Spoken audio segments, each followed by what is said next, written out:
दोस्तों ये लेकर आ चुका हूँ आप लोगों के लिए मैं bubble gun light and sound effect के साथ। चलिए इसे अनबॉक्स करते हैं, चला कर देखते हैं। हमारा गन निकल चुका है पूरा स्मूथ तरीके से।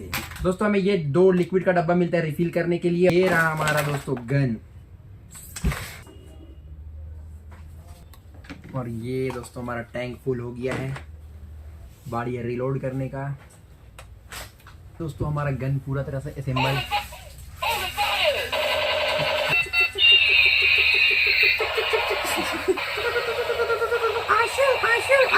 तो अगर जो आपको ये बबल शूटर गन लेना है तो मात्र 700 रुपये लगेगा आपको, और ओपन फायर कर सकते हैं आप 700 रुपये में।